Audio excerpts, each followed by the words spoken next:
नमस्कार दोस्तों, एक बार फिर से स्वागत है आपका अपने YouTube चैनल फ्री स्टडी पर। आज की वीडियो में हम बात करने वाले हैं Indian foreign policy second semester का एक और मोस्ट इम्पॉर्टेंट क्वेश्चन। ये हमारा क्वेश्चन नंबर 2 रहेगा, जिसमें हम जानेंगे कि जो भारत की जो विदेश नीति है उसके आधारभूत निर्धारक या जो निर्धारक तत्व हैं उनके बारे में हम जानेंगे। अगर ये क्वेश्चन आपसे घुमा के पूछ ले तो आपसे ऐसे पूछेगा कि भारत की विदेश नीति क्या है और इसको प्रभावित करने वाले कारक क्या है या तत्व क्या है। इट मीन्स जो भारत की विदेश नीति है, आपकी बुक का नाम होगा हिंदी में भारत की विदेश नीति। अगर आपसे पूछ ले कि जो भारत की विदेश नीति है इसको प्रभावित करने वाले कारक क्या हैं, तत्व क्या हैं, तब भी आपको वही आंसर लिखना है जो आपको आंसर लिखना है निर्धारकों में। ठीक है, तो दोनों में आपका आंसर सेम होगा। वीडियो को स्टार्ट करने से पहले अगर अभी तक आपने चैनल को सब्सक्राइब नहीं किया है, व्हाट्सएप ग्रुप ज्वाइन नहीं किया है, टेलीग्राम ग्रुप ज्वाइन नहीं किया है, तो जल्दी से तीनों काम कर लीजिए, क्योंकि तीनों की ही लिंक मैंने आपको वीडियो के डिस्क्रिप्शन में दे दिया है। और सब्सक्राइब वाले बटन को प्रेस करके आप बेल आइकन को ज़रूर दबाइए, क्योंकि आपके जो एग्ज़ाम में क्वेश्चन आएंगे उसके ऊपर मोस्ट इम्पॉर्टेंट की जो सीरीज़ होती है वो आती रहती है। ठीक है, चलिए स्टार्ट करते हैं अपनी वीडियो को। तो देखिए, सबसे पहले ना आपको विदेश नीति बतानी होगी कि विदेश नीति क्या है और भारत की विदेश नीति। तो ये जो 3 लाइनें लिखी है, ऑलरेडी मैंने आपको जो वीडियो 1 आई थी हमारी #वीडियो 1 करके होगी, वीडियो जो 1 है उस वीडियो का लिंक भी जो डिस्क्रिप्शन में आपको मिल जाएगा, इस वीडियो के डिस्क्रिप्शन में। तो वीडियो आप ज़रूर देखना। और जो भारत की विदेश नीति है, पहले जो क्वेश्चन पूछा है कि भारत की विदेश नीति क्या है, तो आपको उसको बताना होगा। तो पहले इन तीनों लाइनों को ही आप लिखोगे अपनी भूमिका या परिचय के अंदर। ठीक है, तो ये ऑलरेडी मैं बता चुकी हूँ कि विदेश नीति क्या होती है। एक ऐसी नीति किसी भी सरकार के द्वारा या किसी भी राज्य के द्वारा दूसरे राज्यों के साथ अपने संबंध को अच्छा बनाने के लिए जिन नीतियों का यूज़ किया जाता है वही कहलाती है विदेश नीति। ठीक है, अब देखिए इसकी जो हमने विशेषताएं बात करी थी और सिद्धांत की, ये तो आप अगर चाहें लिखना तो लिख भी सकते हैं, लेकिन आपको यहाँ पे मैं एक बात बताती हूँ। जैसे हमने पढ़ा था उद्देश्य, ठीक है, क्या पढ़ा था, भारत की विदेश नीति का प्रमुख उद्देश्य क्या है। तो मेन जो था हमारा ये था बाहरी आक्रमण से बचना। आप इसको ना अपने माइंड में लेके चलो 2 मिनट के लिए या 10 मिनट के लिए, जब तक ये वीडियो आप सुन रहे हो तब तक आप बस इतना सोचो कि जो भारत की विदेश नीति है, विदेश नीति बनाने का जो मेन रीज़न होता है या मेन उद्देश्य है वो ये है कि जो बाहर के आक्रमण है, दूसरे देशों से जो आक्रमण होते हैं उससे हमें बचना है। आप इसको लेकर के चलो और इसी के आधार पर हम जानेंगे कि भारत की जो विदेश नीति है उसको कौन कौन से तत्व हैं या कौन कौन से कारक है जो प्रभावित करती है। मीन्स जब हम कुछ भी बनाते हैं, जैसे आपने मान लो घर में मान लो मैगी बनाई, तो मैगी बनाने के लिए आपको मसाला चाहिए, पानी चाहिए, गैस चाहिए, ये सब चीज़ चाहिए। तो ऐसे ही जब भारत की विदेश नीति बनती है या किसी भी देश की विदेश नीति बनती है तो बहुत सारे पहलू चाहिए होते हैं, बहुत सारे कारक होते हैं, बहुत सारे तत्व होते हैं जो उसको प्रभावित करते हैं। यानी कि जैसे बिना मसालों के मैगी नहीं बन सकती। जस्ट एन एग्जांपल है समझने के लिए, क्योंकि बहुत बच्चों को समझ में नहीं आता है, तो इसलिए हम थोड़ा खेल खेल में या थोड़ा मतलब खाने की लैंग्वेज में समझेंगे। जैसे बिना मसालों के मैगी नहीं बनती है, ऐसे बिना तत्वों के विदेश नीति नहीं बनती है। अगर मान लो आपने मैगी बना ली और मैगी में मसाले नहीं हैं, तो वो मैगी मतलब मसाले क्या करेंगे, मसाले प्रभावित करेंगे, मतलब मसालों का अपना महत्व है। तो इसी टाइप से जो तत्व है इनका एक अपना अलग महत्व है और ये जो तत्व है ये प्रभावित करते हैं विदेश नीति को। जब भी हमें विदेश नीति बनाते हैं हम लोग, तो हम लोग हमेशा सोचते हैं कि ये चीज़ें होनी चाहिए। जैसे मैगी बनाते टाइम हम सोचते हैं पानी होना चाहिए, मसाले होने चाहिए, गैस होनी चाहिए। इस टाइप से जब भी हम विदेश नीति को बनाएंगे तो कुछ चीज़ें अपने माइंड में रख के चलेंगे जो उसको प्रभावित करते हैं। अब कौन कौन से कारक हैं, सबसे पहले देखिए, इन चारों कारक को समझने के लिए आपको सिर्फ एक उद्देश्य को समझ के चलना है। मैंने आपको अभी बताया कि जो भारत की विदेश नीति बनती है उसका मेन उद्देश्य होता है कि जो भारत है, भारत के ऊपर कोई बाहरी आक्रमण ना हो, यानी कि उससे बचना। तो उससे बचने के लिए जब हम कोई विदेश नीति को बनाएंगे सबसे पहले हम अपनी जो हमारी भारत की जो नीति है हम उसको भौगोलिक स्थिति देखेंगे कि हमारी भारत की भौगोलिक स्थिति क्या है। मीन्स जो हमारे देश पर आक्रमण हो सकता है वो कहाँ से हो सकता है। जाहिर सी बात है वो बॉर्डर से ही होगा, है ना। वो कहाँ से होगा, वो बॉर्डर से ही होगा। तो इस टाइप से यानी कि भौगोलिक स्थिति में क्या आ गया, बॉर्डर आ गया, भारत की सीमा।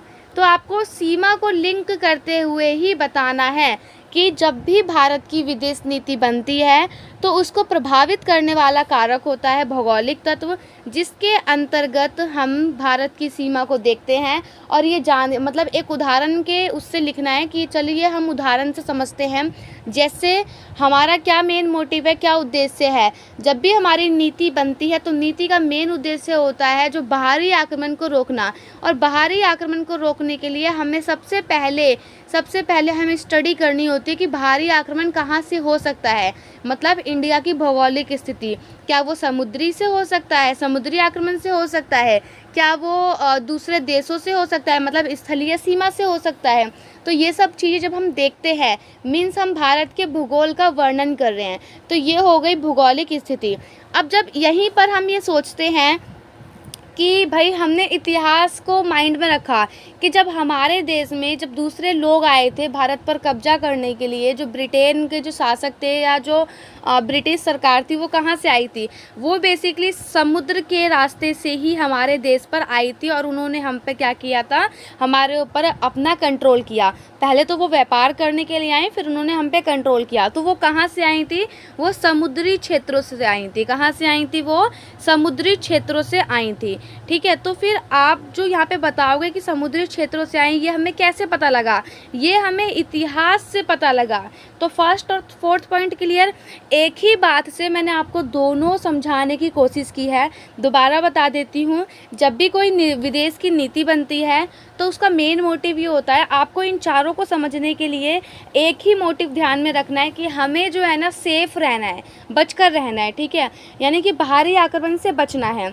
तो बाहरी आक्रमण से बचने के लिए हम क्या देखेंगे कि बाहरी आक्रमण इतिहास में कैसे हुआ था, क्योंकि हम जानेंगे ना कि हमारे ऊपर पहले जो आक्रमण हुआ है वो कहाँ कहाँ से हुआ है, लोग हमारे देश के अंदर कैसे घुसे, आतंकवाद कैसे हमारे देश के अंदर आता है। तो जाहिर सी बात है समुद्री सेना, जैसे हमने इतिहास को जाना और देखा, जो पुर्तगाल लोग थे, वास्को डी गामा था, और भी लोग थे, वो कैसे आए थे, वो आए थे समुद्री सेना के, मतलब समुद्री से सीमा से आए थे। तो ये हो गया हमारा ऐतिहासिक तत्व। और जब हम यहाँ पे पूरे हम भूगोल की बात करते हैं दोनों ही सीमा की, तो वो हो गया हमारा भौगोलिक। यानी कि इतिहास को जब हम अपने माइंड में रखते हैं, यानी कि इतिहास के कॉन्टेक्स्ट में, इतिहास को याद रखते हुए जब हम विदेश नीति को बनाते हैं, तो वो होता है ऐतिहासिक तत्व। यानी कि एक विदेश नीति को बनाने के लिए ऐतिहासिक तत्व बहुत ज़रूरी होते हैं। इसी टाइप से जब हम भूगोल को याद करके, मतलब भारत की भौगोलिक स्थिति को देखते हुए जब कोई नीति बनाते हैं, यानी कि भारत की विदेश नीति में ना भौगोलिक तत्व का बहुत महत्वपूर्ण योगदान होता है। इसी टाइप से ऐतिहासिक, तो दोनों आप क्लियर हो गए, आपको दोनों आप लिख लोगे। अब उसके बाद है सैनिक तत्व, क्योंकि जब हमें अपने देश को बचाना होगा तो बचाने के लिए हमने देख लिया, चलो हमने ये देख लिया कि इन दोनों से हमें ये पता लग गया कि जो मतलब हमारे देश पर आक्रमण हो सकता है, जो लोग आएंगे वो दक्षिण साइड से आ सकते हैं, मतलब इन क्षेत्रों से आ सकते हैं। ठीक है, तो हम क्या करेंगे, हम वहां पर अपने सैनिक, जो हमारे जो सैनिक है, यानी कि सैनिक तत्व को हम यहाँ पर, ज्यादा सैनिक तत्व हमारे कहाँ रहेंगे, इस बॉर्डर पे रहेंगे। तो ये हो गया हमारा सैनिक तत्व। तो इसके अंदर आपको यही लिखना है कि जब भारत की विदेश नीति को बनाते हैं तो उस टाइम पर हम ये ध्यान में रखते हैं कि हमारे पास सैनिक कितने हैं, मतलब यहाँ पर होता है कि सैनिक कितने हैं। अब हमने ये देख लिया कि यहाँ से है, अब हमें ये भी देखना है कि हमें यहाँ पर ज़्यादा रखने हैं, बट हमें दूसरे जो सीमा है हमारी, जो और देशों से हमारी सीमा लगती है, हमें उसे भी देखना है ना। इस टाइप से कुछ मैप होता है, मान के चलो। तो हमें सारी ही सीमा देखनी है, बट हमें ज़्यादा रखना है इस एरिया में। तो वो सैनिक तत्व पर निर्भर करते हैं कि हमारे पास क्या उतने सैनिक है या नहीं है। तो सैनिक तत्व भी बहुत ज़्यादा डिपेंड करता है विदेश नीति में, उसी के अकॉर्डिंग हम अपने सैनिकों को सीमा पर खड़ा करते हैं, राइट। अब इसके बाद है आर्थिक तत्व। आर्थिक तत्व को भी आप इन्हीं से लिंक करोगे। आर्थिक तत्व में आपको ये बताना है कि जब हम भारत की विदेश नीति को बनाते हैं या विदेश नीति को जो प्रभावित करता है कारक, वो होता है आर्थिक तत्व। मान लीजिए आपने ये बोल दिया कि चलो हमें ये है कि हमें अपने देश को बचाना है बाहरी आक्रमण से। अब हमने बाहरी आक्रमण के लिए जो देश के कोने कोने पर किसको रख दिया, हमने हमारे सैनिकों को। अब क्या उन सैनिकों को देने के लिए हमारे पास उतना पैसा है, हमारी अर्थव्यवस्था उतनी अच्छी है? हमने यहाँ पे मान लो कि जरूरत थी हमें 1 लाख की, हमने रख दिए 2 लाख सैनिक। तो हमने जो अपनी विदेश नीति बनाई है ताकि हम पे कोई आक्रमण ना कर सके, तो क्या हमारे पास उतना पैसा है, हमारी अर्थव्यवस्था क्या उतनी अच्छी है? तो यानी कि अर्थव्यवस्था मनी मुद्रा को देखते हुए भी हमें अपनी विदेश नीति को बनाना पड़ता है कि हमारी जीडीपी क्या है, हमारी अर्थव्यवस्था अभी कहाँ है, कितनी विकसित हो सकती है, अगर हम सारा पैसा यहाँ लगा दे तो इससे हमें क्या क्या फायदे होंगे। तो यही होती है विदेश नीति। ठीक है, तो ये 4 पॉइंट आप समझ गए होंगे एक ही एग्जाम्पल से, कि एक एग्जाम्पल से मीन्स हमें ये देखना है कि हमें अपने देश को बाहरी आक्रमण से बचाना है। तो बाहरी आक्रमण से बचाने के लिए हमने इन चारों को पढ़ा कि कैसे ये चारों की चारों चीज़ें हमारे देश को बचाने के लिए हेल्प करती हैं या हमारी विदेश नीति को बनाने में मदद करती हैं, या एक कारक बोल सकते हैं कि हमारे विदेश नीति को प्रभावित करते हैं ये कारक। ठीक है, उसके बाद आपको लिखना है राष्ट्रहित। इसको समझने के लिए आपको दूसरा एग्जाम्पल समझना पड़ेगा। जैसे मान लो कि हमारे देश का अभी राष्ट्रहित क्या है, बहुत सारी चीज़ें, सबका राष्ट्रहित अलग होता है। हमारा ये है कि मान लो कि हमें विकसित होना है, हमें क्या होना है, विकसित होना है। तो हमारा ये राष्ट्रहित है कि हमें विकसित होना है। तो जब हम कोई पॉलिसी बनाएंगे, यानी कि जब भारत की विदेश नीति बनाएंगे, तो उसमें हम अपने राष्ट्र हितों की बात करेंगे। किसकी बात करेंगे उसमें? हम अपने राष्ट्र हितों की बात करेंगे। तो वही चीज़ इसमें लिखा है कि जो राष्ट्रीय हित का जो तत्व है वो सही मायने में विदेश नीति का प्रमुख निर्धारक तत्व होता है। ठीक है, और उसके अलावा भी कई सारे होते हैं। तो ये जो है वो मेन तत्व है। इसमें हम अपने देश में सब कुछ देखेंगे कि हमारा देश आत्मनिर्भर है, देश की आर्थिक उन्नति, ये सब हमारे राष्ट्रहित हो सकते हैं कि हमें आत्मनिर्भर बनना है, हमें अपने देश की उन्नति अच्छी करनी है। हमारा लक्ष्य कुछ और भी हो सकता है, हमारा विकास हो सकता है, विश्व शांति हो सकती है। तो ये एक देश के राष्ट्रहित होते हैं जिसको ध्यान में रख करके, यानी कि ये एक ऐसे तत्व हैं जो हमारी विदेश नीति को प्रभावित करते हैं। ठीक है, तो ये हो गया राष्ट्रहित। उसके बाद है राजनीतिक तत्व। इन दोनों में थोड़ा कन्फ्यूज़न आपको लगेगा, लेकिन जब आप ध्यान से समझोगे ना तब आपको पता लग जाएगा। देखो, जब भी हमारे देश में कोई सरकार बनती है तो अलग अलग दल होते हैं, जैसे बीजेपी है ना, कांग्रेस है, इनके विचार अलग होते हैं, इनके विचार अलग होते हैं। तो ये जब अपनी विदेश नीति बनाएंगी देश के लिए, जब मान लीजिए बीजेपी है अभी समर्थन में या सत्ता में, तो जब ये विदेश नीति बनाएंगी तो ये अपने विचार के अकॉर्डिंग बनाएंगी, और ये जो बनाएंगी कांग्रेस तो ये अपने विचार के अकॉर्डिंग बनाएंगी। तो मतलब राजनीतिक तत्व भी जो है डिपेंड करते हैं विदेश नीति पर। मीन्स कहने का मतलब ये है कि जो भारत की जो विदेश नीति है ना, विदेश नीति के राजनीतिक तत्व विदेश नीति को क्या करते हैं, प्रभावित करते हैं। हो सकता है इनके विचार अलग हो, इनके राष्ट्रहित अलग हो और इनके राष्ट्रहित अलग हो। तो इसी टाइप से जो राजनीतिक तत्व होते हैं, जो राजनीतिक दल होते हैं, उनके भी कई सारे अपने अलग अलग मत होते हैं। अब देखिए, हमारा जो भारत देश है आपको पता है वो धर्मनिरपेक्ष है, यानी कि सारे धर्मों को अपनाता है। इसमें हमने किसका वर्णन किया है, लोकतंत्र का, क्योंकि हमारे देश ने क्या अपना रखा है, लोकतंत्र को अपना रखा है। हम लोग क्या है, गुटनिरपेक्ष से दूर रहते हैं, विश्व शांति को बढ़ावा देते हैं। तो राजनीतिक तत्व में आपको यही सारी चीज़ों को लिखना होता है कि जब भी क्योंकि राजनीतिक तत्व के जो राजनीतिक मूल्य होते हैं वो डिपेंड करते हैं लोकतंत्र पर, धर्मनिरपेक्ष पर, विश्व शांति पर और गुटनिरपेक्ष पर। ठीक है, तो ये 4 क्या है, हमारे राजनीतिक मूल्य हैं जो डिपेंड करते हैं कि हमारी जो विदेश नीति है वो कैसी बनेगी। अब आपने पढ़ा होगा जो हमारी विदेश नीति थी उसका एक मेन उद्देश्य ये था कि लोकतंत्र का सम्मान करना। क्या था, लोकतंत्र का सम्मान करना। ठीक है, तो ये क्या है, ये एक राजनीतिक कारक है। क्या कारक, कौन सा कारक है, राजनीतिक कारक है। समाजवाद को बढ़ावा देना, गुटनिरपेक्षता को बढ़ावा देना, ये भी हमारा एक राजनीतिक कारक है। क्योंकि हम तो यही चाहेंगे ना कि हमारे जो संबंध है वो सभी देशों से साथ में, मतलब सभी देशों से अच्छे रहे, विश्व में शांति रहे। सभी जो भी हमारे देश के अंदर जो भी लोग हैं, मान लीजिए अभी हमारे संबंध अगर अफगानिस्तान से अच्छे हैं इंडिया के, तो इंडिया में क्या है, दोनों हैं, मुस्लिम भी है और हिंदू भी है, बट अफगानिस्तान में मुस्लिम है। तो हमारा जो विदेश नीति होगी वो धर्मनिरपेक्षता वाली है, यानी किसी धर्म को बढ़ावा नहीं देता है, दोनों के दोनों धर्म उनके लिए समान होते हैं। तो इसी टाइप से आपको इन बातों को ही लिंक करके इसमें बताना है। आप देखो, थोड़ा कंफ्यूज मत होना। राजनीतिक तत्व में ना आपको ये बस याद होना चाहिए, राजनीतिक मूल्य। राजनीतिक मूल्य क्या होते हैं? लोकतंत्र यानी प्रजातंत्र, समाजवाद, धर्मनिरपेक्ष, विश्व शांति और गुटनिरपेक्ष। ये 5 मुद्दे होते हैं, जो 5 मूल्य होते हैं। इन मूल्यों को ध्यान में रखकर ही विदेश नीति बनाई जाती है। मतलब कहीं ना कहीं ये सब इफेक्ट अपना डालते हैं, है ना। तो ये आपको इसमें बताना है। उसके बाद है अंतर्राष्ट्रीय परिस्थितियाँ। अंतर्राष्ट्रीय परिस्थितियाँ भी अलग हो सकती है। जैसे सन 1991 में एलपीजी की नीति अपनाई, है ना। तो अब हमने भी जो हमारी नीति है, एलपीजी की नीति सारे ही देशों ने अपना रखी है, वैश्वीकरण, है ना। अब जो हमने अपनी विदेश नीति को बनाया है वो एलपीजी को ध्यान में रखकर भी बनाया है, क्योंकि उस टाइम पर जब हमारी, अगर आप उदाहरण देखोगे तो 1991 के समय में एलपीजी यानी वैश्वीकरण को भारत ने अपनाया, मतलब भारत ने एलपीजी को अपनाया। तो जो भारत की जो विदेश नीति बनी थी वो कैसे बनी थी? एलपीजी को ध्यान में रखकर ही बनाई थी। अब मान लीजिए किसी देश में युद्ध हो रहा है, जब प्रेजेंट में हमें अपनी नीति बनानी है, लेकिन बाहर क्या, जैसे आप ना इसको एक एग्जांपल से समझो, बहुत बढ़िया तरीके से समझ में आएगा। आपने ये सोचा कि मुझे ना घूमने जाना है, ठीक है। आप क्या सोच रहे हो कि मुझे बाहर निकल के घूमने जाना है, लेकिन अभी आप जा नहीं सकते हो। क्यों? क्योंकि अभी चल रहा है कोरोना, मान के चलो एग्जाम्पल, कोरोना चल रहा है ना।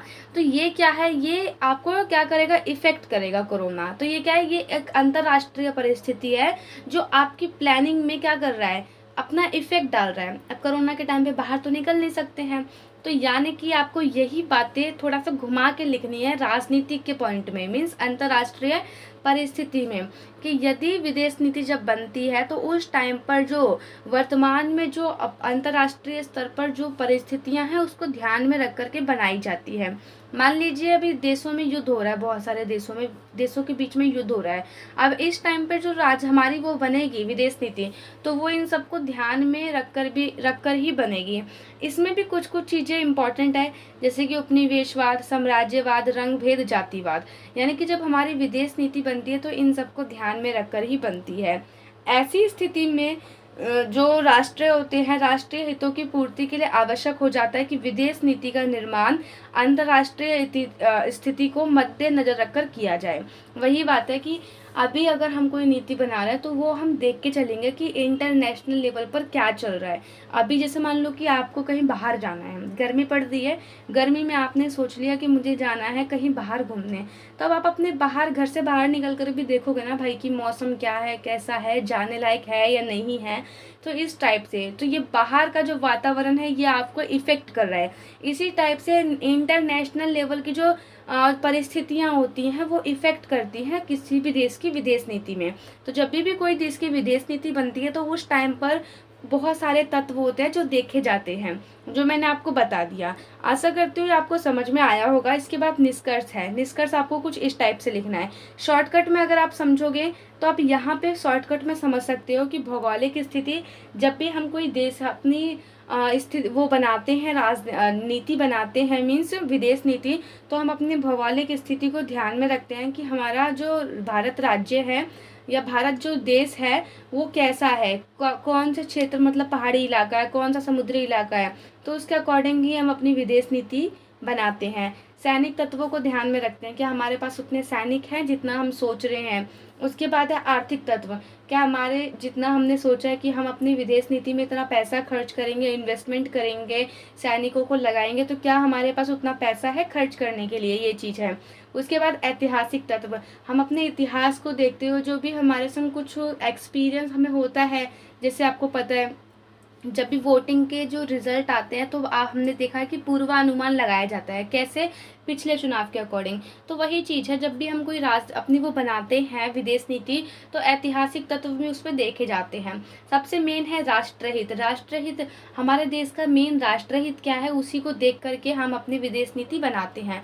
बेसिकली है कि प्रभावित करने वाले कारक क्या हैं या तत्व क्या हैं, या ऐसे कारक जिस वजह से हम अपनी विदेश नीति को बनाते हैं। तो इसमें आपको नॉर्मली सिंपल सी शब्दों में यही बताना है कि कुछ ऐसे कारक जो विदेश नीति को प्रभावित प्रभावित करते हैं और बिना उसके विदेश नीति नहीं बन सकती।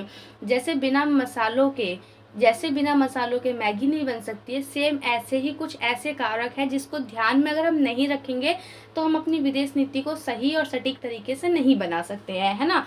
तो यही चीज़ आपको इसके अंदर बतानी है। आशा करती हूँ आपको वीडियो पसंद आई होगी। अगर आपको वीडियो पसंद आई हो तो वीडियो को लाइक, शेयर और चैनल को सब्सक्राइब ज़रूर करें। मिलते हैं नेक्स्ट वीडियो में, तब तक के लिए जय हिंद, जय भारत।